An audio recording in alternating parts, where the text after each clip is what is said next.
अब देखिए यहाँ पर बात करते हैं हम बातचीत को क्रम को देते हैं विराम। जी हाँ, अब हम आगे बढ़ते हैं। यहाँ पर क्वेश्चन नंबर 71 की ओर हम जा रहे हैं। क्वेश्चन नंबर 71 कहता क्या है? देखिए यहाँ पर क्वेश्चन नंबर 71 यह है कि मोहनजोदड़ो का स्थानीय अर्थ है। तो मोहनजोदड़ो का स्थानीय अर्थ क्या है? अब इसका है जीवित मनुष्यों का टीला, गलत है। बृहत मनुष्यों का टीला, यह भी गलत है। और मृत मनुष्यों का टीला, इसका सही आंसर सी होगा, सी। हम देखते हैं कि मोहनजोदड़ो वर्तमान से पाकिस्तान के सिंध प्रांत के लारकाना जिले में सिंधु नदी के तट पर स्थित है। मोहनजोदड़ो की खोज 1922 ईस्वी में राखाल दास बनर्जी ने किया था। मोहनजोदड़ो का अर्थ होता है मृतकों का टीला। तो मोहनजोदड़ो को मृतकों का टीला इसलिए कहा गया क्योंकि मोहनजोदड़ो से मानव कंकाल के ढेर प्राप्त हुए हैं, इसलिए मोहनजोदड़ो को मृतकों का टीला कहा गया। मोहनजोदड़ो को हम सिंध के नकलिस्तान के नाम से भी जानते हैं। मोहनजोदड़ो को हम सिंध के नकलिस्तान के नाम से इसलिए जानते हैं क्योंकि मोहनजोदड़ो पहले काफी हरा भरा जगह था, इसलिए मोहनजोदड़ो को सिंध का नकलिस्तान या सिंध का बाग या सिंध का बगीचा कहा गया। आपसे प्रश्न पूछा जाएगा मोहनजोदड़ो का अर्थ क्या होता है? मोहनजोदड़ो का अर्थ होता है मृतकों का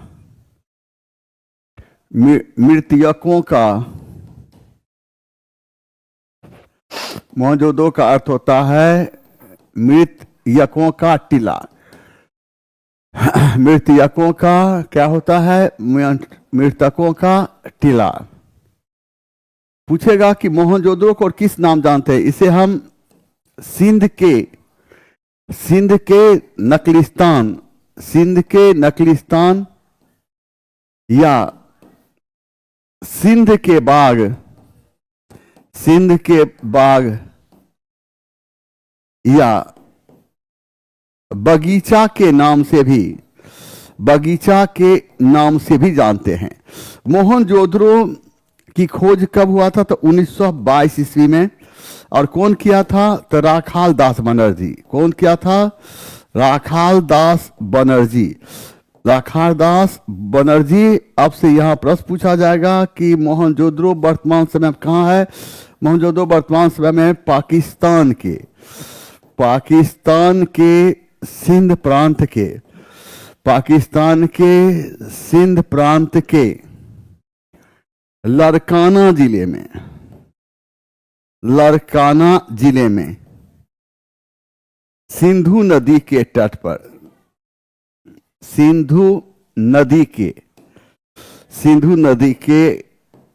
पर स्थित है। सिंधु नदी के तट पर स्थित है।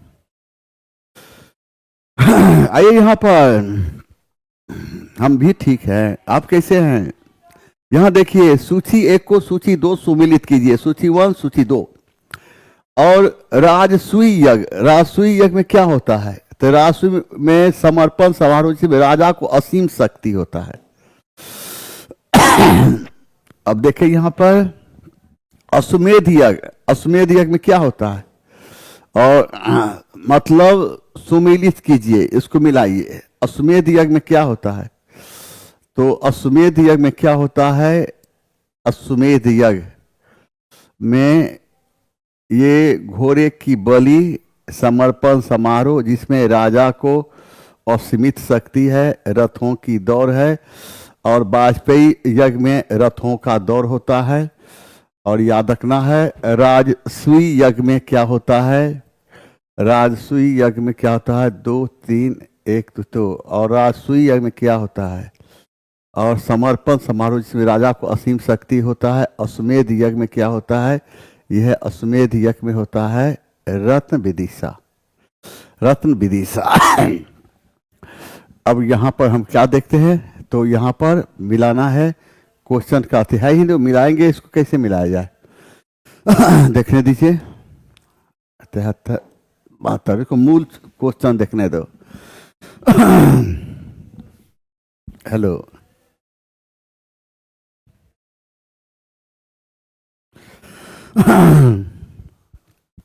क्वेश्चन क्या है अब देखें यहां पर।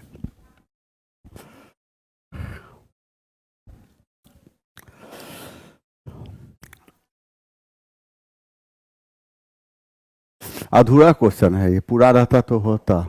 चलिए सीधे से इसके करें आप सीधा।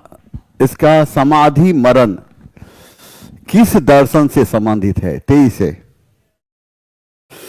समाधि मरण किस दर्शन से संबंधित है?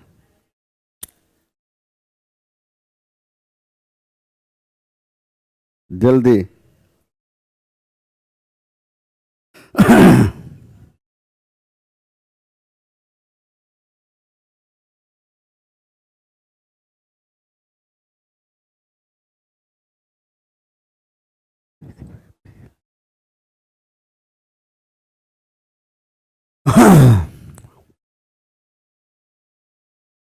क्या होगा? जैन दर्शन। जैन दर्शन। आपको एक प्रश्न पूछते हैं और पहले यह बताना है कि महावीर स्वामी कितने वर्ष की अवस्था में अपने घर का त्याग किया था? 23 से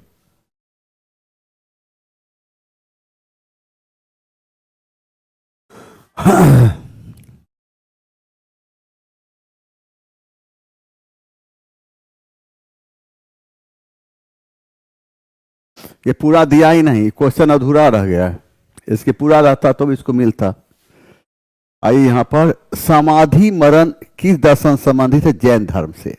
अब हम देखते क्या है कि जैन धर्म की जब हम बात करते हैं तो हेमचंद्र की रचना परिशिष्ट पर्वन, हेमचंद्र की रचना परिशिष्ट पर्वन से पता चलता है कि हम जहां तक जैन धर्म की बात करते हैं तो हेमचंद्र की रचना परिशिष्ट पर्वन से पता चलता है कि चंद्रगुप्त मौर्य अपने जीवन के अंतिम समय में जैन धर्म को मानने वाला हो गया था। वह जैन गुरु भद्रबाहु के साथ सरमन बेलगोला के चंद्रगिरी नामक पहाड़ी पर चला गया, जहां पर अपने शेष जीवन का अंत जैन धर्म के जिस विधि से किया उसे हम संलेखना विधि कहते हैं। संलेखना विधि उसे कहा गया जब जीवन को कष्ट देकर जीवन को त्याग दिया जाए। अब यहां पर देखते क्या है, आपसे यहां प्रश्न पूछा जाएगा कि जैन दर्शन की जब हम बात करते हैं पूछेगा क्या? हेमचंद्र की रचना, हेमचंद्र, हेमचंद्र की रचना, हेमचंद्र की रचना परिशिष्ट पर्वन, परिशिष्ट पर्वन, हेमचंद्र की रचना परिशिष्ट पर्वन का संबंध किस धर्म से है? तो जैन धर्म से। तो हेमचंद्र की रचना परिशिष्ट पर्वन से पता चलता है चंद्रगुप्त मौर्य, कौन? चंद्रगुप्त मौर्य अपने जीवन के अंतिम समय में किस धर्म को मानने वाला हो गया था? चंद्रगुप्त मौर्य अपने जीवन के अंतिम समय में किस धर्म को मानने वाला हो गया था? वह जैन धर्म को मानने वाला हो गया था। जैन धर्म, जैन धर्म। चंद्रगुप्त, इस पुस्तक से पता चलता है कि चंद्रगुप्त मौर्य अपने जीवन के अंतिम समय में जैन गुरु भद्रबाहु के साथ, जैन गुरु भद्रबाहु के साथ कहां? सरमन बेलगोला के, सरमन बेलगोला के, सरमन बेलगोला के चंद्रगिरी नामक पहाड़ी पर चला गया, चंद्रगिरी नामक पहाड़ी पर चला गया, जहां पर अपने जीवन का शेष दिन जैन धर्म के जिस विधि के द्वारा बिताया यानी समाप्त किया उसका नाम था संलेखना विधि, संलेखना, संलेखना विधि। अनामिका भारती, ठीक है। अब हम देख कैसे हैं, अब देखें यहां पर हम देखते क्या कि हेमचंद की रचना परिशिष्ट पर्वन से पता चलता है, हेमचंद की रचना परिशिष्ट पर्वन से पता चलता है कि चंद्रगुप्त मौर्य अपने जीवन के अंतिम समय में जैन धर्म को मानने वाला हो गया था। वह जैन गुरु भद्रबाहु के साथ सरमन बेलगोला के चंद्रगिरी नामक पहाड़ी चला गया, जहां पर अपने जीवन का शेष दिन जैन धर्म के जिस विधि से बिताया यानी समाप्त किया उसका नाम था संलेखना विधि।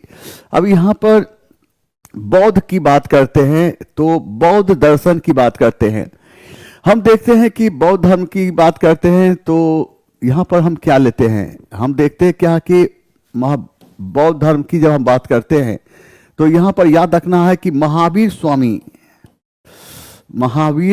स्वामी अपने जीवन की मतलब घर का त्याग कितने वर्ष की अवस्था में किया? 30 वर्ष की अवस्था में किया था। और महात्मा बुद्ध अपने घर का त्याग कितने वर्ष की अवस्था में किया था? 29 वर्ष। याद रखना है महावीर स्वामी किस भाषा में उपदेश दिया था? तो प्राकृत भाषा में। महात्मा बुद्ध किस भाषा में उपदेश दिया था? पाली भाषा में दिया। महावीर स्वामी की मृत्यु कितने वर्ष की अवस्था में हुई थी? तो 72 वर्ष की अवस्था में हुई थी। तो महात्मा बुद्ध की मृत्यु कितने वर्ष की अवस्था में हुई थी? तो 80 वर्ष की अवस्था में हुई थी। कितने वर्ष की? 80 वर्ष की। यहां देखें, लुम्बिनी बौद्धों के लिए पवित्र स्थान है, क्योंकि यहां पर क्या हुआ? यहां भगवान बुद्ध को संबोधि प्राप्त हुआ, गलत। यहां बुद्ध ने अपना प्रथम उपदेश दिया, गलत। और यहां पर बुद्ध की जन्मस्थली है, तो सही आंसर हो जाता है सी। तो यहां भगवान बुद्ध को संबोधि प्राप्त, कहां ज्ञान प्राप्त हुआ था महात्मा बुद्ध को? तो बौद्ध गया में। कहां हुआ था? बौद्ध गया में। महात्मा बुद्ध को ज्ञान की प्राप्ति हुआ था कहां? तो बौद्ध गया में। अब देखें यहां पर बुद्ध ने अपना पहला उपदेश कहां दिया था? सारनाथ में। कहां दिया था? तो सारनाथ में। सारनाथ में। और इसे क्या कहा गया? धर्म चक्र परिवर्तन। धर्म चक्र परिवर्तन कहा गया। धर्म चक्र परिवर्तन कहा। महात्मा बुद्ध का जन्म कब हुआ था? तो महात्मा बुद्ध का जन्म 563 ईस्वी पूर्व में। कहा? कपिल वस्तु के निकट। कपिल वस्तु के निकट। कपिल वस्तु के निकट लुम्बिनी नामक स्थान पर। लुम्बिनी नामक स्थान पर। यह स्थान वर्तमान समय में कहाँ स्थान है? यह स्थान वर्तमान समय में नेपाल की तराई में स्थित है। कहाँ है? नेपाल की तराई। और तराई किसको कहेगा? नीचे वाले स्थान को कहा गया। मंगल सोनी।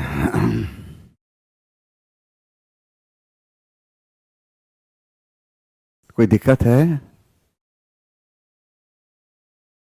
आगे बढ़ जाएं? एकदम।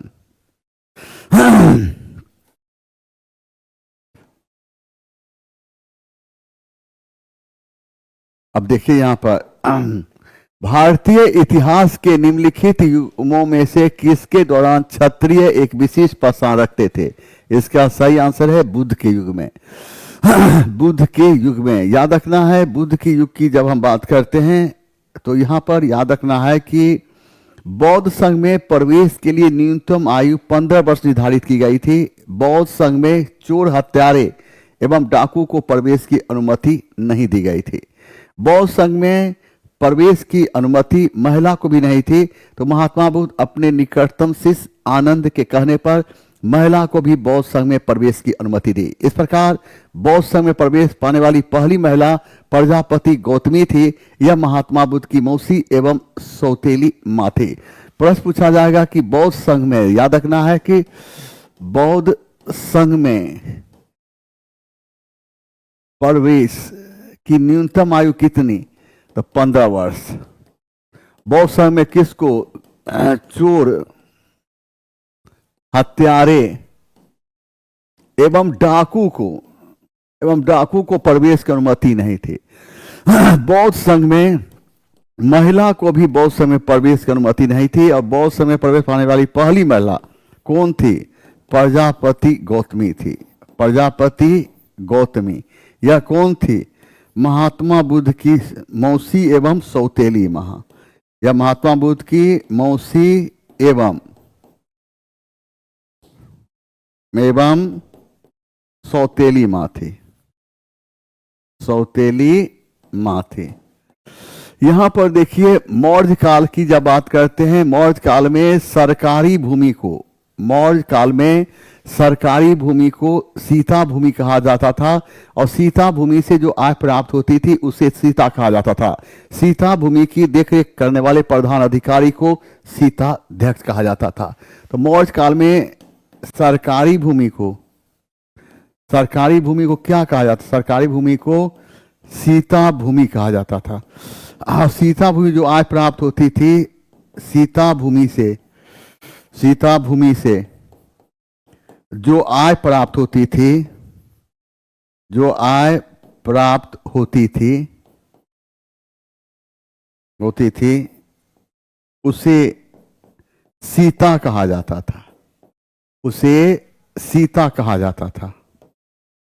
उसे सीता कहा जाता था। सीता भूमि की देखरेख करने वाले प्रधान अधिकारी को क्या कहा जाता था? सीता भूमि की देखरेख करने वाले प्रधान अधिकारी को क्या कहा जाता? सीता अध्यक्ष कहा जाता था। सीता अध्यक्ष कहा जाता था। यहां देखिए, कौन से मगध शासक ने अपनी राजधानी राजगिरी से पाटलिपुत्र बनाई? और राजगिरी से पाटलिपुत्र तो कौन सा है? राजगिरी से उद्यान भी बनाया था और काकवर्ण भी बनाया था। तो इसका सही आंसर क्या हो? उपर्युक्त में से एक से अधिक हो जाना चाहिए। हम देखते हैं कि हर्यक राजवंश का शासक उद्यन था।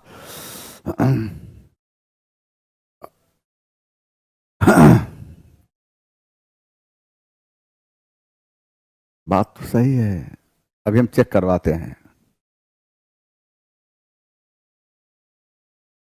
नसीर बाबू हैं ना? देखिए तो पिक्चर कम साफ है लगता है। पिक्चर कुछ कम साफ आ रहा है। मैसेज आया है, देख लेना है।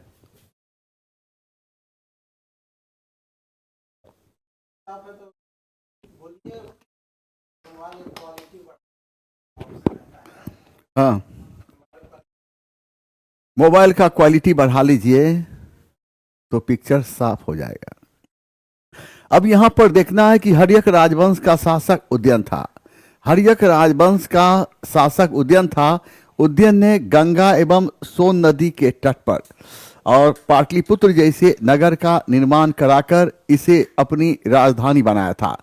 और आगे चलकर शिशुनाग राजवंश के शासक काकवर्ण, यानी जिसे कालाशोक कहते हैं, शिशुनाग राजवंश के शासक कालाशोक को इतिहास में काकवर्ण के नाम जानते हैं। यह पाटलिपुत्र को अपनी राजधानी बनाया। तब से पाटलिपुत्र कई वर्षों तक मगध साम्राज्य की राजधानी बनी रही। अब से यह प्रश्न है कि हर्यक राजवंश का शासक कौन था? देखिए, हर्यक राजवंश का शासक कौन था? हर्यक राजवंश का शासक उद्यन था। उद्यन ने क्या हुआ? गंगा एवं सोन नदी के तट पर सोन नदी के तट पर पाटलिपुत्र जैसे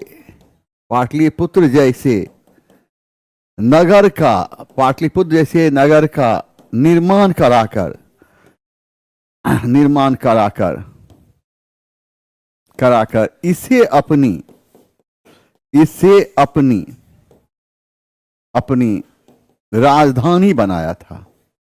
इसे अपनी राजधानी बनाया था। इसे अपनी राजधानी बनाया था। आगे चलकर अब हम क्या देखते हैं? याद रखना है, शिशुनाग राजवंश के शासक शिशुनाग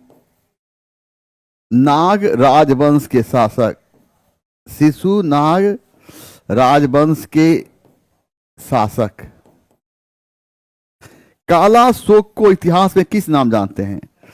कालाशोक को इतिहास में हम किस नाम जानते हैं? कालाशोक को इतिहास में हम काकवर्ण के नाम जानते हैं। और इसका अर्थ जिसका रंग काला हो। और कालाशोक ने किसको राजधानी बनाया था?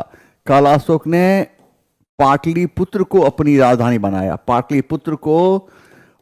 राजधानी बनाया। और तब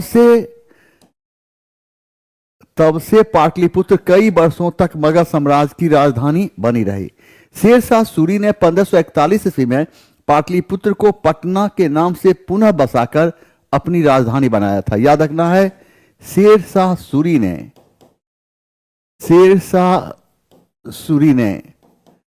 1541 ईस्वी में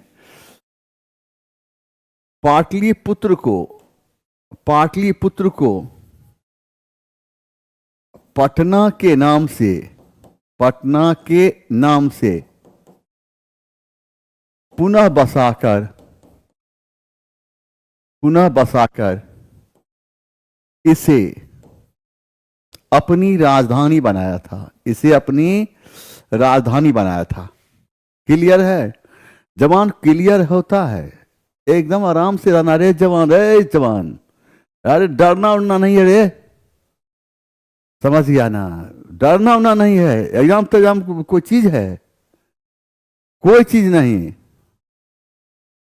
समझा? अरे डरता किस बात का रे, उड़ा देना है तो। देखिए फिर एक बार बोल देते हैं, डरता किस बात का? अब आप यहाँ पर देखो बोलते, फिर एक बार बोलते, सुन। हर्यक राजवंश का शासक था उदयन। उदयन ने गंगा एवं सोन नदी के तट पर पाटलिपुत्र जैसे नगर का निर्माण कराकर इसे अपनी राजधानी बनाया था। इस प्रकार पाटलिपुत्र को राजधानी बनाने वाला पहला शासक उदयन था। आगे चलकर शिशुनाग राजवंश के शासक कालाशोक को इतिहास में हम काकभन के नाम जानते हैं और इसने पाटलिपुत्र को अपनी राजधानी बनाया। तब से पाटलिपुत्र कई वर्षों तक मगध साम्राज्य की राजधानी बनी रही। मध्यकालीन भारतीय इतिहास की धरती को जब हम चूमते हैं तो 1541 ईस्वी में शेरशाह सूरी ने पाटलिपुत्र को पटना के नाम से पुनः बसाकर इसे अपनी राजधानी बनाया था। बस इसमें सोचना करती है, एकदम गर्दा मचा देना है। देख यहाँ पर चंद्रगुप्त मौर्य की जब हम बात करते हैं तो देखो यहाँ विशाख दत्त की रचना का नाम क्या है? तो विशाख दत्त की रचना का नाम है, और विशाख दत्त की रचना का नाम है मुद्रा राक्षस। अब मुद्रा राक्षस में चंद्रगुप्त मौर्य के लिए ब्रिसल शब्द आया है, और ब्रिसल का अर्थ होता है निम्न कुल, निम्न कुल। अब देखो विशाख दत्त की रचना क्या नाम है? जगह तो नहीं है, लिखने के लिए जगह तो चाहिए। देखिए यहाँ विशाख दत्त की रचना का क्या नाम है? विशाख दत्त की रचना का नाम क्या है? मुद्रा राक्षस। क्या नाम है? मुद्रा राक्षस। क्या नाम है? मुद्रा राक्षस। और मुद्रा राक्षस में चंद्रगुप्त मौर्य के लिए कौन सा शब्द आया है? ब्रिसल। कौन सा शब्द आया है? ब्रिसल। और ब्रिसल का आशय क्या होता है? निम्न कुल। क्या होता है? निम्न कुल। यहां पर देख, निम्न कुल। आगे बढ़ जाए।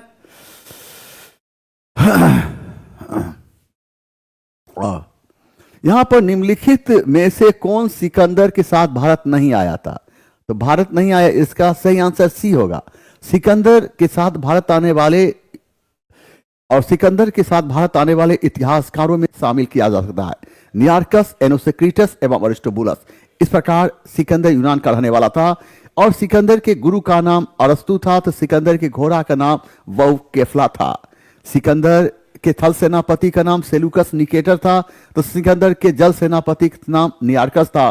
सिकंदर के साथ भारत आने वाले इतिहासकारों में शामिल किया जा सकता है नियार्कस, एनोसेक्रिटस एवं अरिस्टोबुलस। अब देखो यहाँ पर हम देखते हैं कि सिकंदर की बात, सिकंदर के गुरु का क्या नाम था? अरस्तु। क्या नाम था? अरस्तु। सिकंदर के घोड़ा का नाम क्या था? देखो वौकेफ्ला। क्या नाम था? वौकेफ्ला। अब देखो सिकंदर की बात करते हैं तो थल सेनापति कौन था? तो सेल्यूकस। कौन था? सेल्यूकस निकेटर था। सिकंदर का जल सेनापति कौन था? नियार्कस था। नियार्कस। सिकंदर के साथ भारत आने वाले इतिहासकारों में शामिल किसको शामिल किया जाता है? नियार्कस, नियार्कस, एनोसेक्रिटस, नियार्कस, एनोसेक्रिटस एवं अरिस्टोबुलस।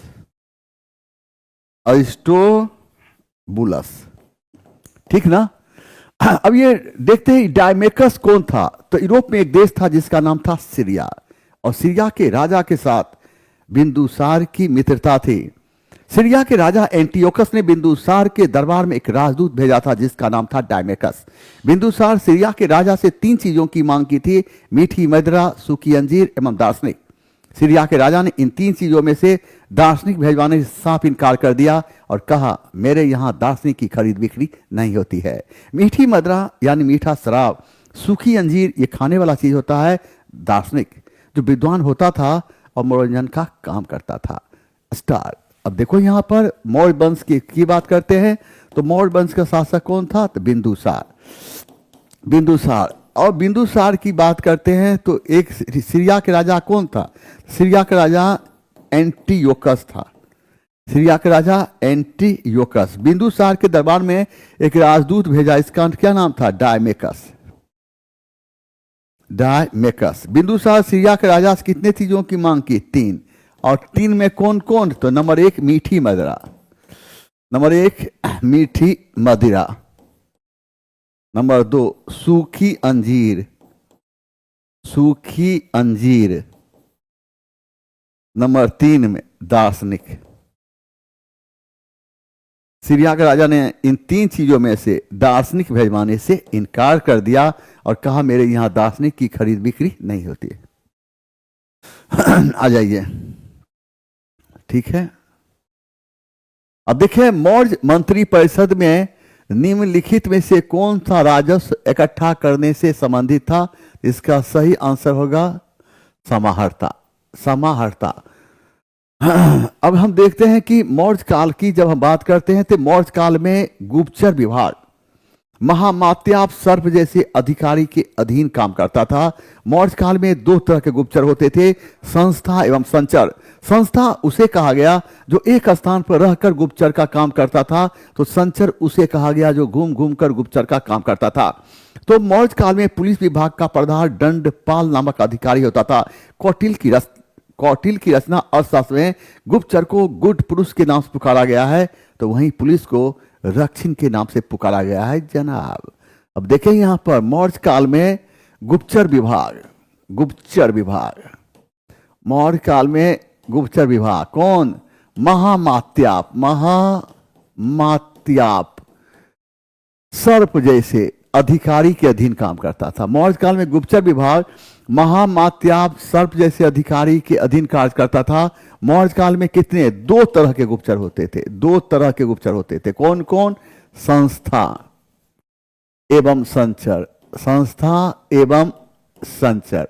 संस्था किसको कहा? जो एक स्थान पर रहकर, जो एक स्थान पर रहकर, संस्था उसे कहा गया जो एक स्थान पर रहकर गुप्तचर का कार्य करता था, ठीक है, एक स्थान पर। संचर उसे कहा गया जो घूम घूम कर गुप्तचर का कार्य करता था। याद रखना है, पुलिस विभाग का कौन प्रधान होता था? देखिए यहां पर पुलिस विभाग का प्रधान, पुलिस विभाग का प्रधान कौन होता था? तो दंडपाल नामक अधिकारी होता था। कौन होता था? दंडपाल नामक अधिकारी। अब कौटिल्य की रचना का क्या नाम है? देखो यहां पर कौटिल्य, कौटिल्य की रचना का नाम है अर्थशास्त्र।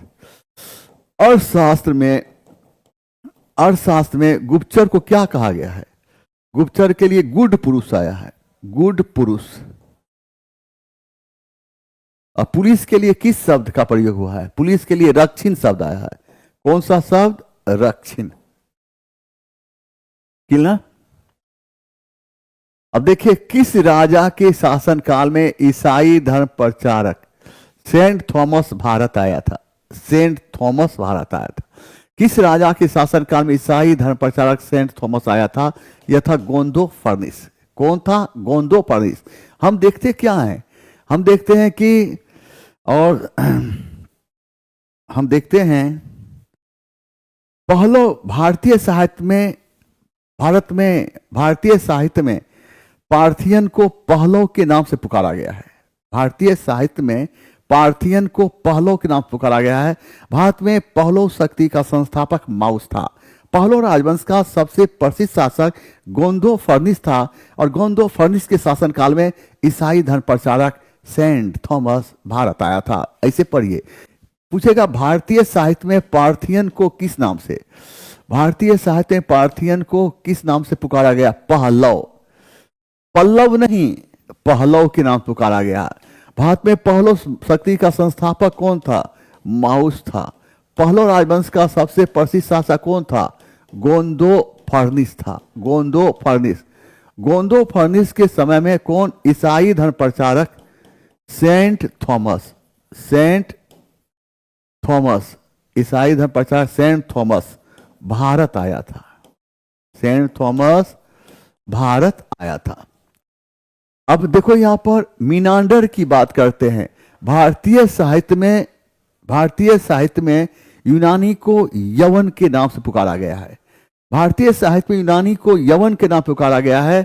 तो भारत में यवन, भारतीय साहित्य में यूनानी को यवन के नाम से पुकारा गया है। तो यवन आक्रमणकारियों में और हम डेमेट्रियस का नाम लिया जाता है। यवन आक्रमणकारी डेमेट्रियस ने पंजाब एवं सिंध पर अधिकार करके जिस राजवंश की स्थापना की, इसे हम हिंद यवन राजवंश के नाम जानते हैं। हिंद यवन राजवंश का सबसे प्रसिद्ध शासक मीनांडर था। मीनांडर को बौद्ध धर्म में शामिल करने के श्रेय बौद्ध भिक्षु नागसेन को जाता है। बौद्ध भिक्षु नागसेन ने पाली भाषा में मिलिंद पन्हो जैसी पुस्तक की रचना करके इतिहास में अपना नाम स्वर्ण अक्षरों से दर्ज कराया था। स्वर्ण अक्षरों से दर्ज कराया था। यहाँ पर आपको देखना क्या है, देखना है कि भारतीय साहित्य में यूनानी को किस नाम जानते हैं? यूनानी को यवन के नाम जानते हैं। यवन आक्रमणकारी में किसका नाम लिया जा सकता है? डेमेट्रियस। यवन आक्रमणकारी डेमेट्रियस पंजाब एवं सिंध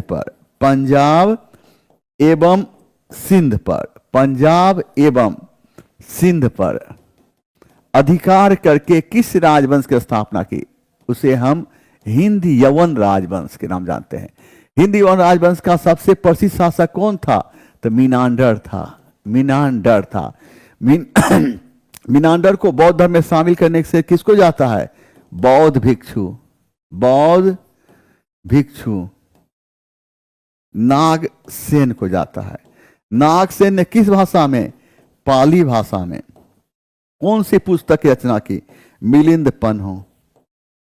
मिलिंद पन्हो जैसी पुस्तक की रचना की थी। और इस पुस्तक से पता चलता है कि कैसे मीनांडर बौद्ध धर्म में शामिल हुआ था। यहां पर देखिए सीथियन, भारतीय साहित्य में सीथियन को शक के नाम से पुकारा गया है। और हम देखते हैं भारतीय साहित्य में सीथियन को शक के नाम से पुकारा गया है। शक शासकों में सबसे प्रसिद्ध शक राजा रुद्रदामन प्रथम था। और रुद्रदामन भारत में पहले अभिलेख प्राकृत भाषा में लिखा जाता था, लेकिन शक राजा रुद्रदामन प्रथम ने संस्कृत में अभिलेख लिखने की परंपरा प्रारंभ की थी। रुद्रदामन प्रथम का गिरनार अभिलेख संस्कृत में लिखा हुआ सबसे लंबा एवं बड़ा अभिलेख माना जाता है। देखिए भारतीय साहित्य में किसको? तो भारतीय साहित्य में सीथियन को शक के नाम से पुकारा गया है। शक शासक की में सबसे प्रसिद्ध शक राजा कौन था? रुद्रदामन प्रथम था। पहले भारत में अभिलेख किस भाषा में लिखे जाते थे? प्राकृत भाषा में। शक राजा रुद्रदामन प्रथम ने किस भाषा में अभिलेख लिखने की परंपरा प्रारंभ की? संस्कृत में। शक राजा रुद्रदामन प्रथम का गिरनार अभिलेख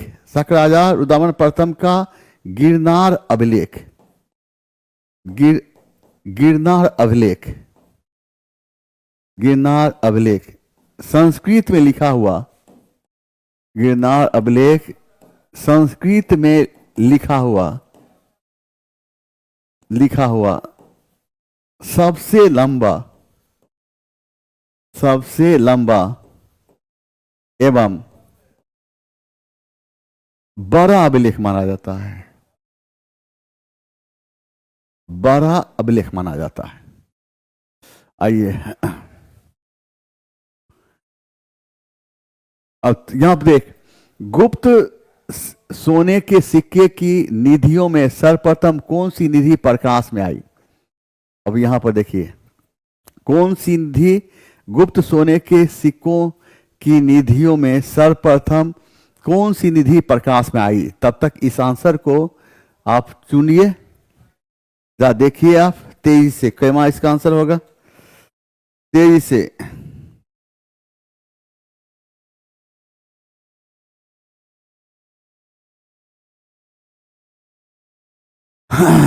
इसका सही आंसर है कालीघाट निधि।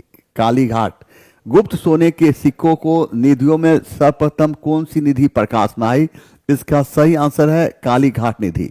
अब यहां हम देखिए भारत में सर्वप्रथम सोने का सिक्का हिंद यवन काल में चलाया गया था। भारत में सर्वप्रथम सोने का सिक्का हिंद यवन काल में चलाया गया था।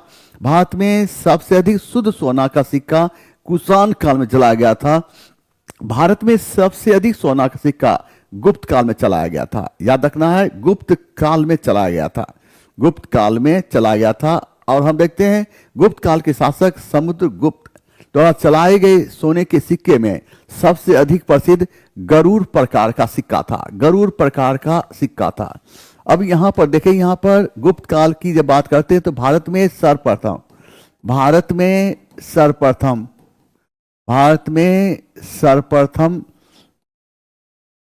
सोने का सिक्का, भारत में सर्वप्रथम सोने का सिक्का किस काल में चला था? सर्वप्रथम सोने का सिक्का किस काल में चला था? तो हिंद यवन काल में। हिंद यवन काल। भारत में सबसे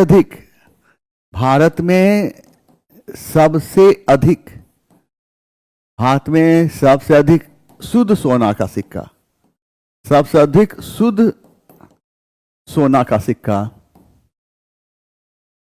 सबसे अधिक शुद्ध सोना का सिक्का किस काल में चला था? कुषाण काल में। किस काल में? कुषाण काल में। भारत में सबसे अधिक सोना का सिक्का, भारत में सबसे अधिक सोना का सिक्का, सबसे अधिक सोना का सिक्का किस काम चला था? गुप्त काल में। गुप्त काल में।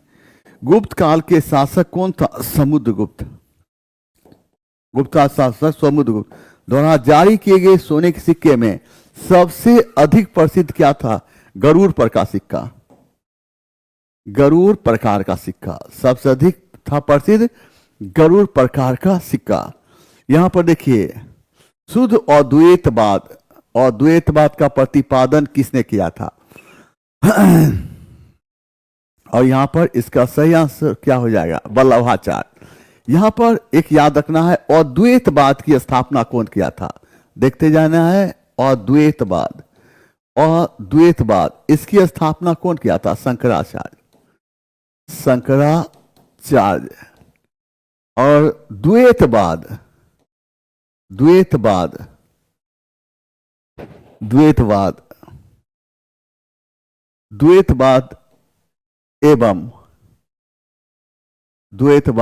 एवं द्वैतवाद का स्थापना कौन किया था? माधवाचार्य। अब देखिए, सुधा द्वैतवाद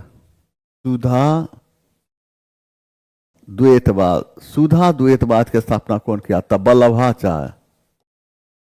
वल्लभाचार्य। द्वैतवाद,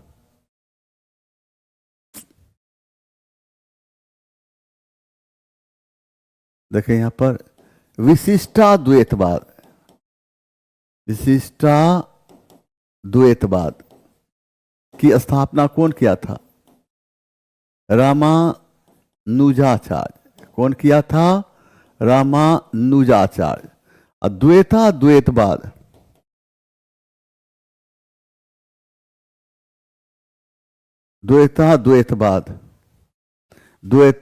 द्वैतवाद एवं सनकादि संप्रदाय की स्थापना, सनकादि संप्रदाय स्थापना कौन किया? निम्बारकाचार्य। कौन किया था? निम्बारकाचार्य ने किया था। आइए यहां पर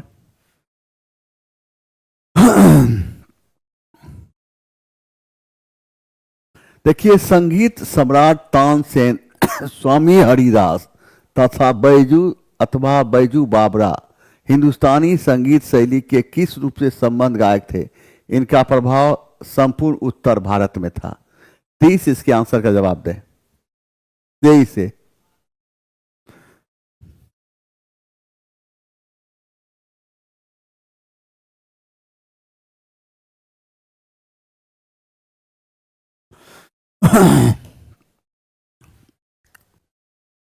याद रखना है कि हम यहां पर देखते हैं तानसेन अकबर के नौरत्न में तानसेन शामिल था। तानसेन का वास्तविक नाम रामतनु पांडे था। इसके गुरु का नाम हरिदास था। अकबर तानसेन की गला से प्रभावित होकर उसे कंठाभरण वाणी विलास की उपाधि प्रदान की थी। अब देखें यहां पर तानसेन, तानसेन अकबर के 9 रत्न में शामिल था। अकबर के 9 रत्न में शामिल था। तानसेन का वास्तविक नाम क्या था? तो तानसेन का वास्तविक नाम, तानसेन का वास्तविक नाम, तानसेन का वास्तविक नाम रामतनु, रामतनु पांडे था। इसके गुरु का नाम क्या था? इसके गुरु का नाम हरिदास था। तानसेन के गुरु का नाम हरिदास। और अकबर ने तानसेन को कौन सी उपाधि प्रदान की थी? अकबर ने तानसेन को कौन सी उपाधि? कंठाभरण, कंठाभरण वाणी, कंठाभरण वाणी विलास की उपाधि प्रदान की थी। कंठाभरण वाणी विलास की उपाधि प्रदान की थी। आइए यहां देखिए, यूनान को स्वतंत्र राष्ट्र घोषित किया गया था। कब? 1832 ईस्वी में किया गया था। और किस संधि के द्वारा इसे स्वतंत्र राष्ट्र घोषित किया गया था? कुस्तुनतुनिया की संधि,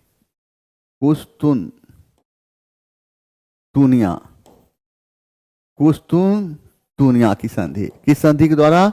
कुस्तुनतुनिया की संधि। और ये संधि कब हुई थी? 1832। इस प्रकार यूनान को स्वतंत्र राष्ट्र घोषित किया गया था जिस संधि के द्वारा, उसका नाम था कुस्तुनतुनिया की संधि। और यह संधि 1832 ईस्वी में हुई थी। कब हुई थी?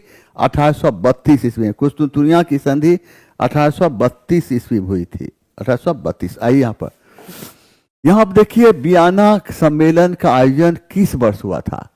वियना सम्मेलन का आयोजन किस वर्ष हुआ था? तो वियना सम्मेलन का आयोजन किस वर्ष हुआ था? 23। इस प्रश्न को जवाब दें। वियना सम्मेलन का आयोजन किस वर्ष हुआ था? 23 से। और इस सम्मेलन का आयोजन हुआ था कब? तो 1815 ईस्वी में। और इसका उद्देश्य क्या था? तो वियतनाम एवं फ्रांस के बीच शांति का वातावरण तैयार करना। याद रखना है, वियना सम्मेलन कब हुआ था? 1815 ईस्वी में। इस सम्मेलन का उद्देश्य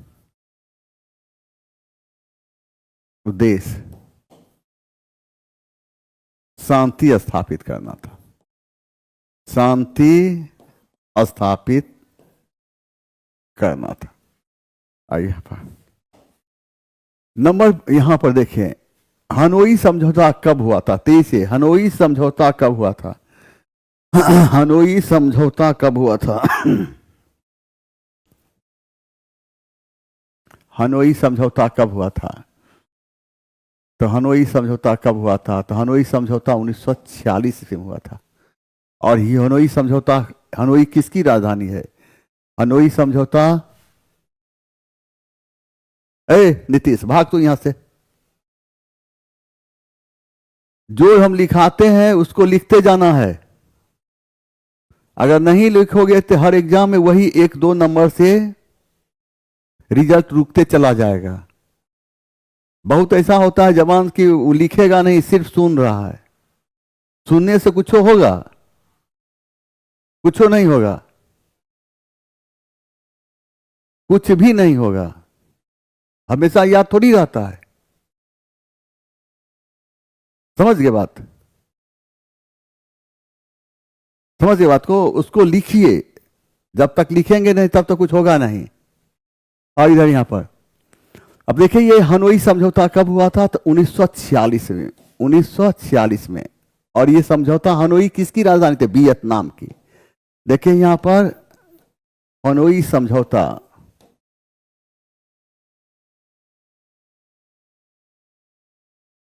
हनोई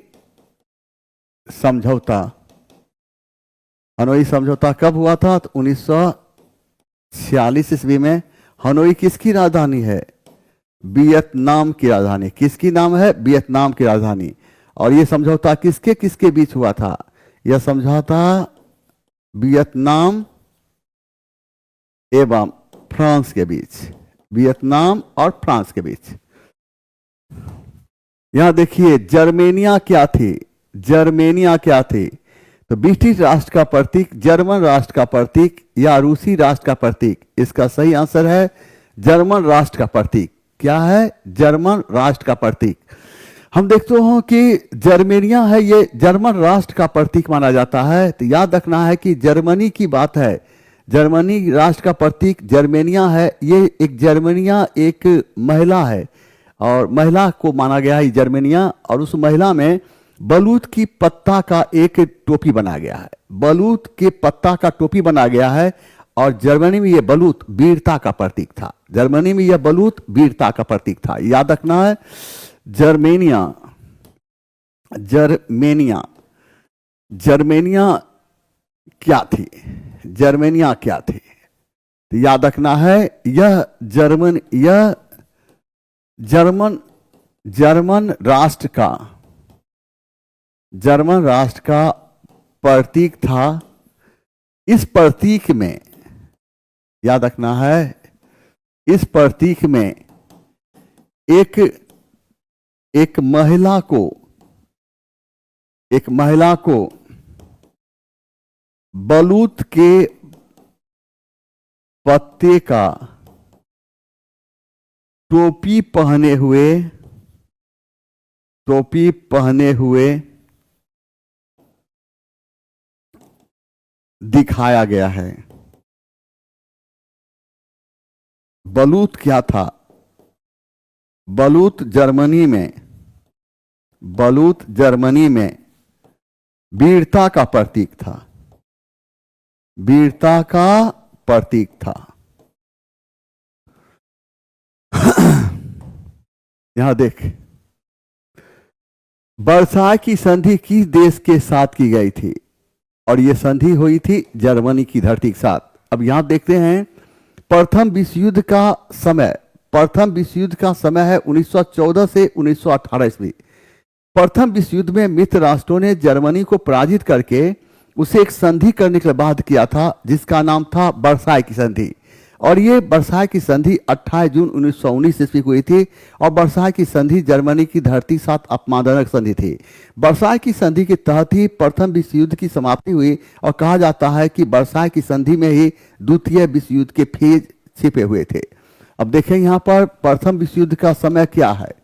प्रथम विश्व युद्ध, प्रथम विश्व युद्ध का समय तो क्या है? तो 1914 से 1918 ईस्वी। प्रथम विश्व युद्ध के समय मित्र राष्ट्रों ने किसको पराजित किया था? तो मित्र राष्ट्रों ने किसको पराजित किया था? जर्मनी को। और जर्मनी को पराजित करके कौन सी संधि करने के बाद किया था? वर्साय की संधि, वर्साय की संधि। और ये वर्साय की संधि कब हुई थी? 28 जून 1919 को, 28 जून 1919 को। और इस संधि के तहत क्या हुआ था? प्रथम विश्व युद्ध की समाप्ति, प्रथम विश्व युद्ध की, प्रथम विश्व युद्ध की समाप्ति हुई थी। और कहा जाता है कि वर्साय की संधि में ही, कहा जाता है वर्साय की संधि में, वर्साय की संधि में द्वितीय विश्व युद्ध के, द्वितीय विश्व युद्ध के बीच छिपे हुए थे। याद रखना है कि वर्साय की संधि में ही द्वितीय विश्व युद्ध के बीच छिपे हुए थे। अब हम देखते हैं कि फ्रांस की क्रांति जब हुई थी तो उस समय किस राजवंश का शासन था? उस समय बुर्बो राजवंश का, उस समय बुर्बो राजवंश का शासन था, बुर्बो राजवंश। और बुर्बो राजवंश का राजा कौन था? बुर्बो राजवंश का राजा कौन था? लुई 16वां। कौन था? लुई 16वां था। इंग्लैंड की धरती पर गौरवपूर्ण क्रांति कब हुई थी? तो 1688 ईस्वी में। और गौरवपूर्ण क्रांति को हम किस नाम जानते हैं? गौरवपूर्ण क्रांति को हम रक्तहीन क्रांति के नाम जानते हैं। किस नाम से? रक्तहीन क्रांति के नाम जानते हैं, रक्तहीन क्रांति के नाम जानते हैं। आइए देखिए यहां पर बीपीएससी शिक्षक भर्ती 4 की बात है, एसएसटी प्लस जीएस। और ये ऑफर में चल रहा है, पसंद है लो और नहीं पसंद है मत लो। यहां से देखो, वियतनाम युद्ध के समय अमेरिका के राष्ट्रपति कौन था? 23 बताना है। वियतनाम युद्ध के समय अमेरिका का राष्ट्रपति कौन था? 88। 23 से अमेरिका का राष्ट्रपति कौन था?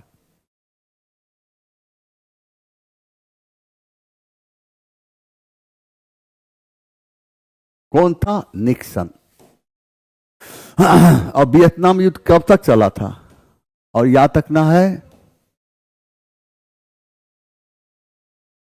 वियतनाम युद्ध कब चला था? 1955 से लेकर 1975 ईस्वी। 1955 से लेकर 1975 ईस्वी। और उस समय वियतनाम युद्ध के समय अमेरिका का राष्ट्रपति कौन था? निक्सन था। कौन? निक्सन। यहां देखिए, कॉर्न लॉ किस देश में पारित किया गया था? और ये ब्रिटेन में पारित किया गया था।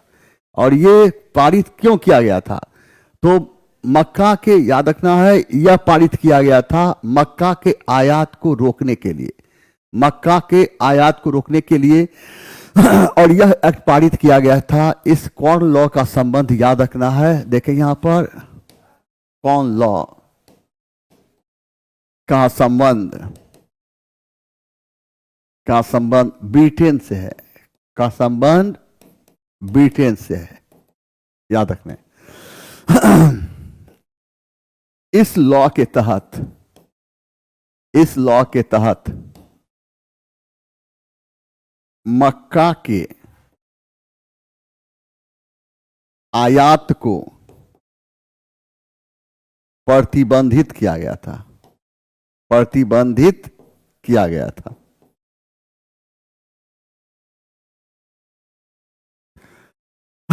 जर्मनी के एकीकरण का श्रेय किसको जाता है? बिस्मार्क को। किसको जाता है? बिस्मार्क को। बिस्मार्क कहां का था? जर्मनी। और जर्मनी के एकीकरण बिस्मार्क जाता है। बिस्मार्क ने जर्मनी के एकीकरण के लिए किस नीति का प्रतिपादन किया था? रक्त एवं लौह की नीति। रक्त एवं लौह की नीति, याद रखना है। रूस की जब हम बात करते हैं तो रूसी क्रांति कब हुई थी? 1917।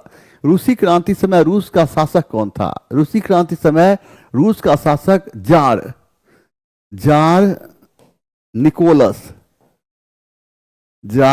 निकोलस द्वितीय था। कौन था? जार निकोलस द्वितीय था। देखो बाबू, यही छोटी छोटी चीज गलत होता है। नंबर 1, इसमें तुम देखना कि बृहद पैमाने पर स्टूडेंट जो होता है, कैमरा के सामने में है, बृहद पैमाने पर स्टूडेंट को, बहुत ऐसे स्टूडेंट है जिन्हें 1 नंबर 2 नंबर से रिजल्ट छूटा। ज्यादातर उन्हीं का रिजल्ट छूटता है जो डिस्कशन सुनते हैं और डिस्कशन को लिखते नहीं। बहुत लोग ऐसे हैं, डिस्कशन सुनते हैं, डिस्कशन को लिखते नहीं। डिस्कशन को लिखिएगा तब बड़ी फायदा होता है, रिजल्ट आपका रुकेगा नहीं। कट ऑफ अगर 80 गया है, डिस्कशन आप बढ़िया सुने हैं, तो आप 90 का स्कोरिंग करेंगे। स्कोरिंग बढ़ाने में बहुत मदद करता है। जो काम क्लास नहीं करेगा वह काम डिस्कशन करेगा। बहुत ऐसा लड़का है क्लास नहीं किया है, लेकिन कंटिन्यू डिस्कशन देख देख कर वह रिजल्ट ले लिया। आइए यहां पर, यहां देखिए, निम्नलिखित में से किस फसल की शुरुआत से यूरोपीय गरीब बेहतर खाने और अधिक समय तक जीवित रहने में सफल हुए? यह कौन था? आलू। यहां पर देखिए, निम्नलिखित में से कौन भारत में औद्योगिक उत्पाद पर हावी यूरोपीय प्रबंध एजेंसी नहीं थी? और वह कौन नहीं थे? एल्गिन मिल। कौन नहीं थी? एल्गिन मिल। एल्गिन मिल। देखिए, किस देश को मुख्य रूप से कम्युनिस्ट माओवादी दलों द्वारा शासित किया गया था? याद रखना, चीन। चीन की धरती पर 1911 ईस्वी में जो क्रांति हुई, इसे हम चीनी क्रांति के नाम जानते हैं। और चीनी क्रांति को चीनी क्रांति के नाम से इसलिए जानते हैं क्योंकि यह क्रांति चीन की धरती पर हुई थी। 1921 ईस्वी में चीन की धरती पर चीनी क्रांति के नायक डॉक्टर सन्याल सेन थे और डॉक्टर सन्याल सेन को चीन का राष्ट्रपिता कहा गया। 1921 ईस्वी में चीन की धरती पर साम्यवादी कम्युनिस्ट पार्टी की स्थापना की गई और साम्यवादी कम्युनिस्ट पार्टी का अध्यक्ष, पहला अध्यक्ष माओ से तुंग को बनाया गया है। अब देखें यहां पर हम देखते हैं कि 1911 ईस्वी चीनी क्रांति कब हुई थी? 1911 ईस्वी में। चीनी क्रांति के नायक कौन थे? डॉक्टर सन्यात सेन थे। कौन थे? डॉक्टर सन्यात सेन। डॉक्टर सन्यात सेन को क्या कहा गया? चीन का राष्ट्रपिता कहा गया। चीन का राष्ट्रपिता कहा गया। चीन का राष्ट्र कब? तो 1921 ईस्वी में चीन की धरती पर क्या हुआ था? साम्यवादी कम्युनिस्ट पार्टी की, कम्युनिस्ट साम्यवादी कम्युनिस्ट पार्टी की स्थापना हुई थी। साम्यवादी कम्युनिस्ट पार्टी का पहला अध्यक्ष किसको बनाया गया था? माओ त्से तुंग को बनाया गया। किसको? माओ त्से तुंग। अब देखिए यूएसए अमेरिका की बात करते हैं, याद रखना है अमेरिका के मूल निवासी को क्या कहा जाता है? Red Indian. रेड इंडियन कहा जाता। क्या कहा जाता था? रेड इंडियन कहा जाता था। याद रखे बर्किंघम प्लेस क्या था? यूके। अब देखें यहां पर बर्किंघम प्लेस, बर्किंघम प्लेस क्या था? ब्रिटेन के महारानी का निवास स्थान। बर्किंघम प्लेस क्या था? ब्रिटेन के महारानी का निवास स्थान। ब्रिटेन के महारानी का निवास स्थान। आइए देखिए अंग्रेजों द्वारा भारतीयों को 1947 में सत्ता हस्तांतरण किए जाने के समय कांग्रेस का अध्यक्ष कौन था? तो जेबी कृपलानी। कौन थे? जेबी कृपलानी। जेबी कृपलानी। याद रखना है अबुल कलाम आजाद और जेबी कृपलानी थे। याद रखना है जेबी कृपलानी। जेबी कृपलानी। याद इस बात को रखें 1887 के, याद रखना है 1887 के मद्रास अधिवेशन की अध्यक्षता कौन किया था? बदरुद्दीन तैयब जी। बदरुद्दीन तैयब जी यह पहला मुस्लिम थे जिन्होंने कांग्रेस की अध्यक्षता किया था। यहां पर देखिए आप, हम देखते क्या हैं 1888 ईस्वी के इलाहाबाद अधिवेशन की अध्यक्षता कौन किया था? तो जॉर्ज यूले किया था। यह पहला अंग्रेज था जो कांग्रेस की अध्यक्षता किया था। अब यहां पर हम देखते हैं 1917 के कलकत्ता अधिवेशन की अध्यक्षता कौन किया था? Annie Besant. यह पहली महिला थी जो कांग्रेस की अध्यक्षता की थी। तो 1925 के कानपुर अधिवेशन की अध्यक्षता कौन किया था? सरोजनी नायडू। यह पहली भारतीय महिला थी जो कांग्रेस की अध्यक्षता की थी। याद रखना है कि मौलाना अबुल कलाम आजाद 1940 से 1945 तक रामगढ़ अधिवेशन की अध्यक्षता किया था। रामगढ़। और यह कांग्रेस के पहले से नेता थे जो सबसे अधिक समय तक कांग्रेस के अध्यक्ष पद पर रहे, और ये कांग्रेस के पहले से नेता थे जो सबसे कम उम्र में कांग्रेस की अध्यक्षता किया था। यहां देखिए भूदान आंदोलन किसने प्रारंभ किया था? भूदान आंदोलन विनोबा भावे ने प्रारंभ किया था। और भूदान आंदोलन विनोबा भावे ने कब प्रारंभ किया था? 1991 ईस्वी में। और कहां से? तेलंगाना से। कहां से? तेलंगाना की जगह थे पोचमपल्ली गांव से किया था। उस समय आंध्र प्रदेश एक ही था ना। तो इस प्रकार हम देखते क्या हैं कि विनोबा भावे ने और 1951 ईस्वी में भूदान आंदोलन प्रारंभ किया था और आंध्र प्रदेश के पोचमपल्ली गांव से। लेकिन ये पोचमपल्ली वर्तमान समय में तेलंगाना में पड़ता है। महात्मा गांधी की जब बात करते हैं तो महात्मा गांधी 1893 ईस्वी में वह कहाँ गए थे? तो गुजराती व्यापारी दादा अब्दुल्ला का केस लड़ने के लिए दक्षिण अफ्रीका गए थे। दक्षिण अफ्रीका। और महात्मा गांधी के प्रयास स्वरूप दक्षिण अफ्रीकी सरकार ने 1914 ईस्वी में क्या किया? रंग भेद नीति को समाप्त कर दिया। रंग भेद नीति को समाप्त कर दिया। इसके बाद महात्मा गांधी कब? 1915 ईस्वी में दक्षिण अफ्रीका से कहाँ है? भारत। महात्मा गांधी 1916 ईस्वी में गुजरात के अहमदाबाद जिले में और किस आश्रम की स्थापना की? साबरमती आश्रम। साबरमती आश्रम। और साबरमती आश्रम भारत में गांधी का निवास स्थान था और गांधी अपने जीवन का अधिकांश समय साबरमती आश्रम ही बिताया, इसलिए गांधी को साबरमती का संत कहा गया। जयप्रकाश नारायण की जब हम बात करते हैं तो याद रखना है, जयप्रकाश नारायण को राष्ट्रीय स्तर के नेता की पहचान किस आंदोलन से मिली थी? तो भारत छोड़ो आंदोलन थे। भारत छोड़ो आंदोलन, भारत छोड़ो आंदोलन से मिली थी। और याद रखना, भारत छोड़ो आंदोलन के जयप्रकाश नारायण जो है किस और किस जेल में इनको कैद किया गया था? हजारीबाग। हजारीबाग जेल में। हजारीबाग जेल में से ये भारत छोड़ो आंदोलन में भागे। वह दिन कौन था? दीपावली के दिन। दीपावली के दिन भागकर कहां चले गए? नेपाल चले गए। और नेपाल में किस दस्ता का गठन किया था? नेपाल में उन्होंने आजाद दस्ता का गठन किया, जिसका उद्देश्य क्या था? अंग्रेजी सरकार को क्षति पहुंचाना। यहां देखिए, भारत में प्रकाशित होने वाला प्रथम समाचार पत्र का नाम क्या था? और द बंगाल गजट। यह किस भाषा में प्रकाशित हुआ? अंग्रेजी में। किस में? अंग्रेजी में। और इस अंग्रेजी में तो फिर अब यहां पर हम देखते हैं इसको प्रकाशित करने का श्रेय किसको जाता है? जेम्स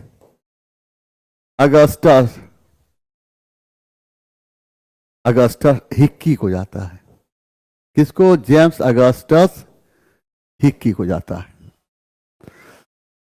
निम्नलिखित में से किसने सर्वप्रथम भारत के साथ व्यापार संबंध स्थापित किए थे? ये पुर्तगाली किया था। पुर्तगाली ईस्ट इंडिया कंपनी की स्थापना कब हुई थी? 1498 ईस्वी में। 1498 ईस्वी में। इंग्लिश ईस्ट इंडिया कंपनी की स्थापना कब हुई थी? तो 1600 ईस्वी में। और जिस समय इंग्लिश ईस्ट इंडिया कंपनी की स्थापना हुई थी उस समय मुगल बादशाह कौन था? तो मुगल बादशाह कौन था? अकबर था। कौन था? अकबर था। फ्रांसीसी ईस्ट इंडिया कंपनी की स्थापना कब हुई थी? तो 1664 ईस्वी में। फ्रांसीसियों ने भारत में अपनी पहली व्यापारी कोठी कब लगाई? तो 1668 ईस्वी में लगाई। कहां लगाई थी? सूरत में लगाई थी। याद रखना है, दो विदेशी ऐसे रहे जो सूरत में अपनी पहली व्यापारी कोठी लगाई, एक अंग्रेज, दूसरा फ्रांसीसी। आप आइए यहां पर हम देखते हैं कि निम्नलिखित कथनों में से कौन जोड़ा सही है? तो चेम्सफोर्ड रोलेट एक्ट सही है। लॉर्ड रीडिंग दिल्ली दरबार नहीं, लॉर्ड रीडिंग के समय में दिल्ली दरबार नहीं हुआ था। कौन जोड़ा सही है? लॉर्ड वेलिंगटन के समय प्रिंस ऑफ वेल्स नहीं भारत आया था, नहीं। और इसका सही आंसर होगा ए।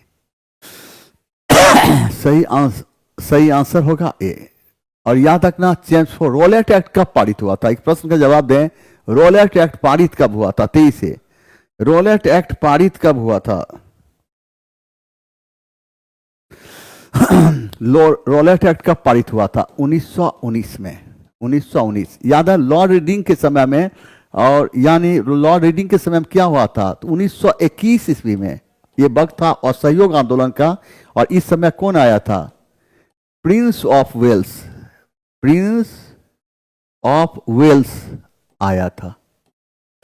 अब देखो, लॉर्ड वेलिंगटन, इसके समय में क्या होता? लॉर्ड वेलिंगटन इसके समय में 1935 का अधिनियम। 1935 का अधिनियम। 1935 का अधिनियम।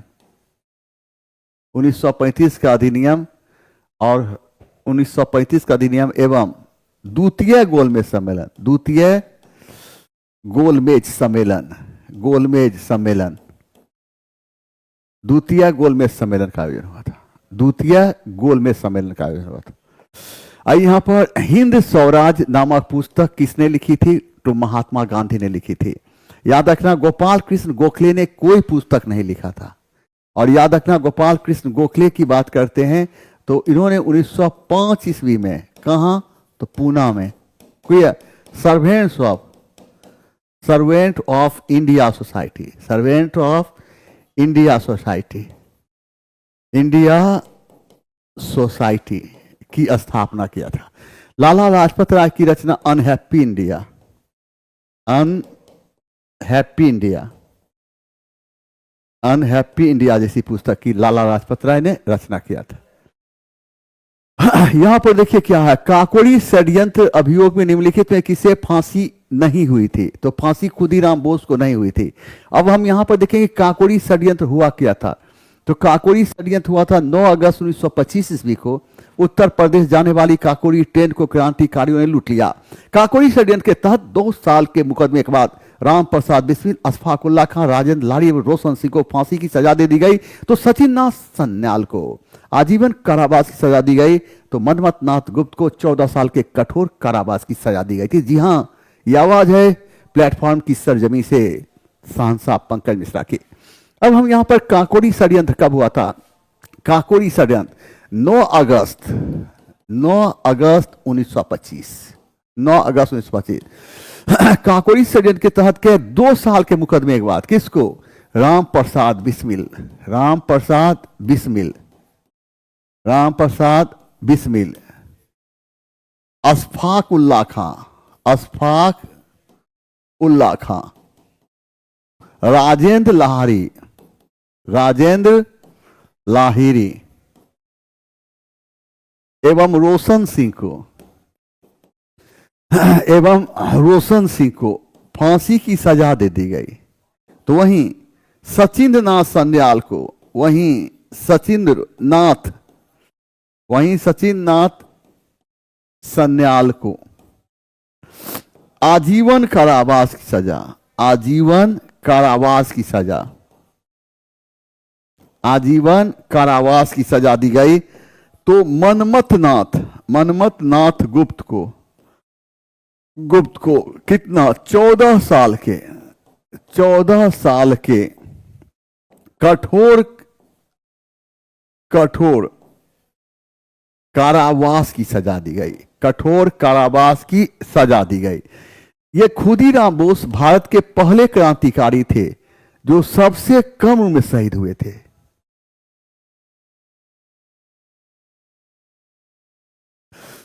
ये शहीद होने वाले सबसे कम उम्र के क्रांतिकारी थे, ठीक ना। अब देखो कि निम्नलिखित में किस सिख गुरु फांसी जफरनामा लिखा था? तो गुरु गोविंद सिंह ने। और ये जफरनामा लिखा था किस भाषा में? फारसी भाषा में। तो गुरु गोविंद सिंह जफरनामा लिखा था। औरंगजेब को जिस भाषा में उन्होंने जफरनामा लिखा था, तो जफरनामा किस भाषा में? फारसी भाषा में। किसको लिखा था? तो मुगल बादशाह औरंगजेब को। किसको? मुगल बादशाह औरंगजेब को लिखा था। हर्राय सिखों के कितने गुरु थे? 7वें गुरु थे। हरकिशन सिखों के 8वें गुरु थे। गुरु गोविंद सिंह सिखों के 10वें एवं अंतिम गुरु थे। आइए यहां पर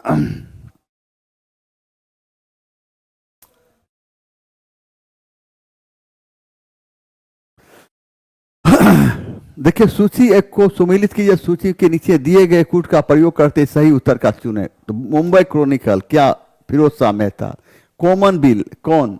any Besant. Leader Madan Mohan Malviya. Search light Sachchidanand Sinha.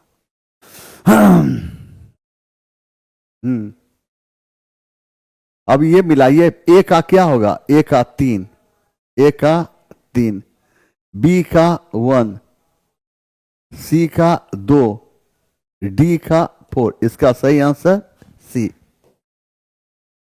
ठीक है, आइए यहां पर देखिए, बीपीएससी शिक्षक भर्ती 4 की है, ये प्रचार है। अगर आपको पसंद है ये बैच लेना है, पसंद नहीं है तो मत लेना है। आजा देख, बंग भंग विरोधी स्वदेशी आंदोलन का प्रारंभ कब हुआ था? 23। इस प्रश्न का जवाब देना है तेजी से। आइए, मोस्ट भी आए 23 से।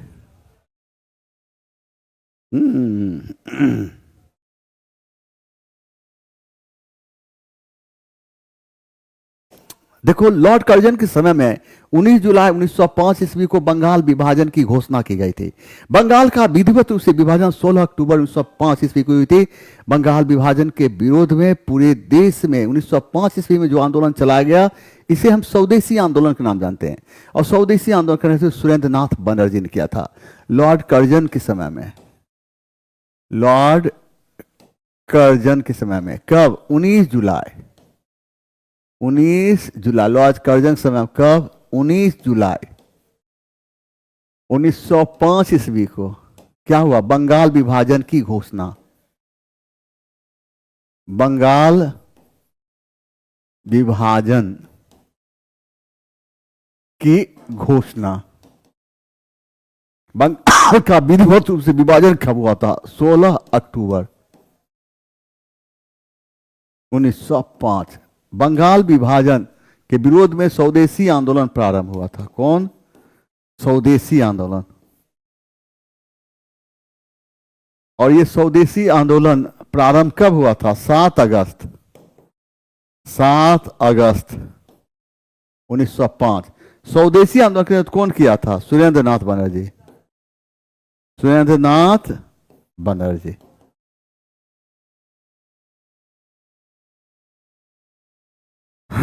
यहां देखिए, मॉन्टेस्क्यू द्वारा लिखित पुस्तक का नाम क्या है? 23 है। ये क्या है? Two treatises of government. John Locke. John Locke ने इसकी रचना किया था। The spirit of laws. The spirit of laws Montesquieu. B the social contract कौन किया था? रूसो। रूसो। आइए रूसो। द सोशल कॉन्ट्रैक्ट ये रूसो किया था। भारतीय स्वतंत्रता संग्राम के काल के संदर्भ में इंडियन स्टैट्यूटरी कमीशन के आमतौर पर कौन जाना था? Simon commission. और साइमन कमीशन की बात करते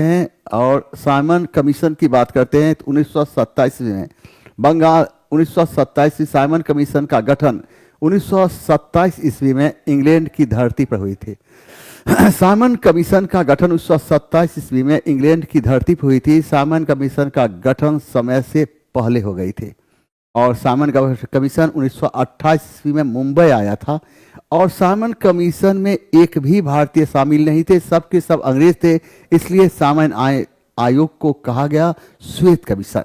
साइमन आयोग में एक भी भारतीय शामिल नहीं थे, इसलिए नारा लगाया गया साइमन गो बैक, साइमन वापस जाओ। साइमन आयोग का विरोध लाहौर की धरती पर लाला लाजपत राय कर रहे थे, तो वहीं लखनऊ की धरती पर साइमन आयोग को विरोध जवाहरलाल नेहरू एवं गोविंद बल्लभ पंत कर रहे थे। जी हाँ, यहां पर साइमन कमीशन की जब हम बात करते हैं तो साइमन कमीशन का गठन कब हुआ था? तो 1927। कहां? इंग्लैंड की धरती पर। इंग्लैंड की धरती पर कमीशन आया कब था? 1928। भारत में कहां आया था? भारत में आया था मुंबई। मुंबई। साइमन कमीशन कितने लोग शामिल थे? 7। साइमन कमीशन क्या कहा गया? श्वेत कमीशन। श्वेत कमीशन कहा गया। क्या कहा गया? श्वेत कमीशन कहा गया। साइमन आयोग को श्वेत कमीशन कहा गया। भारतीय शामिल हुए थे? नहीं, नहीं। लखनऊ में साइमन कमीशन का विरोध कौन किया था? साइमन कमीशन का विरोध लखनऊ की धरती पर जवाहरलाल नेहरू एवं गोविंद बल्लभ पंत ने किया था। एवं गोविंद बल्लभ पंत ने किया था। बल्लभ पंत। और लाहौर की धरती पर साइमन आयोग का विरोध कौन किया था? लाहौर की धरती पर। तो देखो यहां पर लाहौर की धरती पर साइमन आयोग का विरोध लाला लाजपत राय कर रहे थे। याद रखिए यहां पर कैबिनेट मिशन भारत कब आया था? कैबिनेट मिशन कब भारत आया था? 24 मार्च 1946। और ये मिशन कहां आया? दिल्ली आया था। यानी सेडलर कमीशन का गठन कब हुआ था? सेडलर कमीशन का गठन कब हुआ था? 1917 ईस्वी में। कब? और इसका संबंध किससे साथ? शिक्षा से। शिक्षा में मुख्य रूप से कलकत्ता विश्वविद्यालय के सामने आने वाली समस्या का निदान करना, उसे समझना, उसे दूर करना था। यहां देखते हैं गौतम बुद्ध को कहां कौंडिन्य और 5 ब्राह्मण मिले थे? उरुबेला। ये वैशाली की धरती पर क्या हुई थी? वैशाली की जब हम बात करते हैं, वैशाली को अपनी राजधानी कौन बनाया था? शिशुनाग राजवंश के शासक शिशुनाग। शिशुनाग राजवंश के शासक। शिशुनाग राजवंश के शासक कौन? शिशुनाग ने। शिशुनाग ने वैशाली को अपनी राजधानी बनाया। और पाटलिपुत्र को अपनी राजधानी कौन बनाया था? उद्यन। उद्यन बनाया था। उद्यन ने किस दो नदी के तट पर पाटलिपुत्र जैसे नगर का निर्माण कराया था? गंगा एवं सोन नदी के तट पर। गंगा एवं सोन नदी, सोन नदी के तट पर। 1733 में मुगल सम्राट मोहम्मद शाह ने किसने बिहार की सूबेदारी प्रदान की थी? शुजाउद्दीन को। किसको? 106 23 इसके 22 23 इसको देखें। और ये शुजाउद्दीन को दिया था। ये मोहम्मद शाह के इतिहास में किस नाम जानते हैं? रंगीला बादशाह। रंगीला बादशाह। और 1739 का कौन सा युद्ध हुआ था? करनाल का युद्ध। 1739 करनाल। करनाल के युद्ध में मोहम्मद शाह की सेना को किसने पराजित किया था? नादिर शाह। नादिर शाह ने पराजित किया था। नादिर शाह। नादिर शाह को क्या कहा गया? ईरान का नेपोलियन कहा गया। ईरान का नेपोलियन। मुर्शिद कुली खान ने 1717 ईस्वी में बंगाल में स्वतंत्र सत्ता की स्थापना की थी। बंगाल में स्वतंत्र सत्ता की स्थापना की थी। वहाबियों से प्रेरित बंगाल में कौन सा आंदोलन? फराइजी आंदोलन। फराइजी आंदोलन ये कौन? 1818। इसका कौन था? हाजी शरीयतुल्लाह। इसका नेतृत्व किया था हाजी शरीयतुल्लाह ने। उल्लाह ने किया था। उद्देश्य क्या था? इस्लाम में बाहरी तत्वों के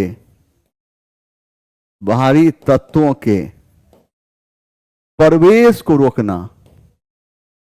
प्रवेश को रोकना। अब देखिए यहां पर क्या है।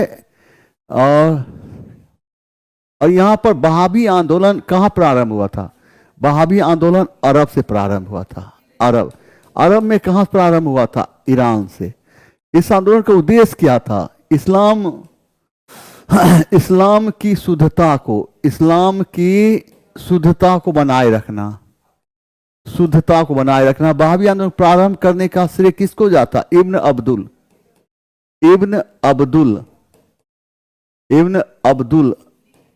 बहाव को जाता है।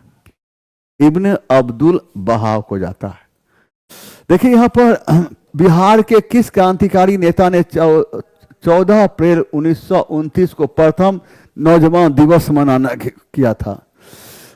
30 से इसमें फणींद्र नाथ घोष, मनिंद्र नारायण और प्रोफेसर ज्ञान साहा। इसका आंसर पहले कौन देता है वह हम देखते हैं। 23 से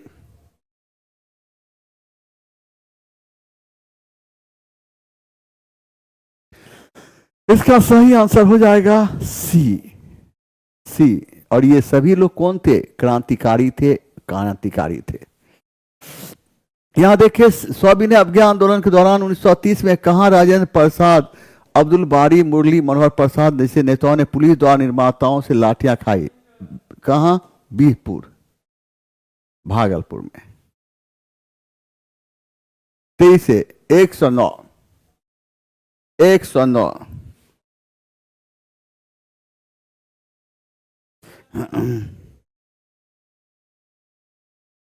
109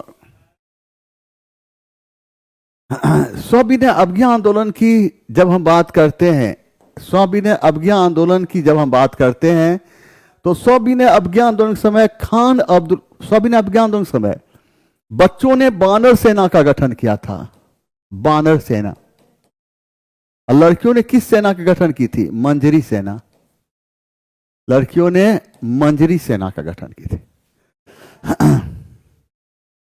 स्वामी सहजानंद की गिरफ्तारी के बाद बिहार किसान आंदोलन का नेतृत्व किया था? कौन किया था? देखो यहां पर कौन किया था? 23 इस ऑप्शन को चुन कर बताएं कौन किया था। 23 से बताओ। 23 से बताओ। 23 से बताओ। बताया।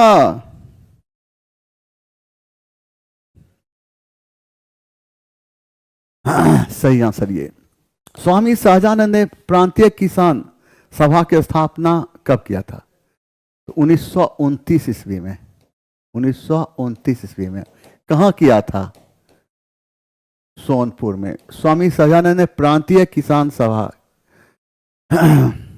प्रांतीय किसान सभा का गठन 1929 ईस्वी में कहाँ? बिहार के सोनपुर में। अखिल भारतीय किसान सभा की स्थापना स्वामी सहजानंद ने कब किया था? 1936 में किया था। कहाँ किया था? लखनऊ में किया था। और इसके महासचिव किसको बनाया गया था? एनजी रंगा को। तो ठीक है, आज यहीं तक। और फरहान साहब को क्या कहता है? खुदा हाफिज।